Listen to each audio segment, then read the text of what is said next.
Good morning, everybody. In my last video, I talked about a way of bringing ourselves into an awareness of the space around us as a way to bring us really centeredly to what we're doing in a very centered way, and of including within that space the spatial awareness of my piano.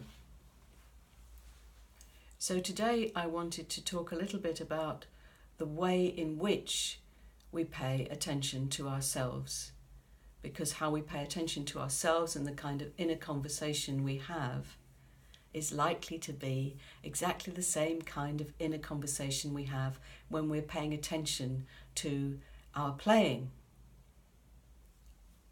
So if I think I'm sitting here and I'm doing really well, or I'm not doing so well, or I'm giving myself marks out of 10, all of those judgments will be it'll have a slight impact on my coordination one way or another, on my ability to remain in the center of my space so that my coordination is as free and available to me as possible. So a little judgment that goes, that wasn't so good, a little voice, is likely to just slightly bring a little tension. So I'm going to suggest that there are ways we can experiment with how we give attention.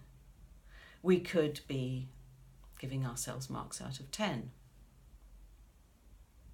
We could be wanting this to look good for somebody else if we're playing for other people, for example. I could be wanting myself to look good on the video. So how could we go about paying attention to ourselves? Well, I'd like to suggest that one way, in addition to all those other ways, could be to invite a certain curiosity. How am I sitting?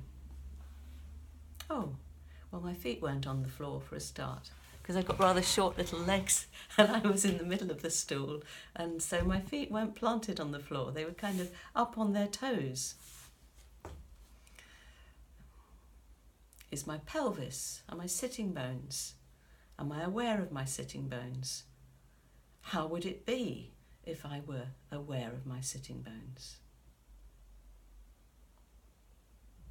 And how would it be if I could include the space around me?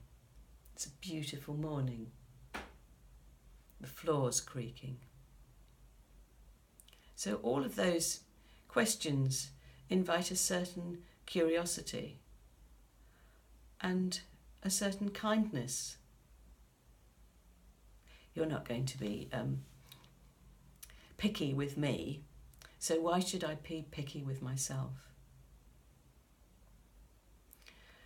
And then when it comes to attending to the sound that I create when I play, can I have a similar kind of benevolent curiosity, a warm-hearted curiosity that's inquisitive?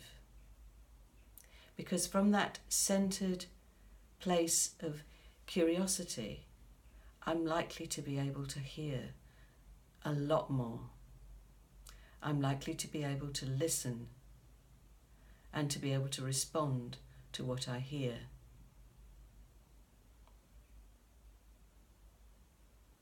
I'd like to be able to receive myself here as I am and be curious, so that when I play, I can receive what comes back to me and take an interest in it as opposed to judging it.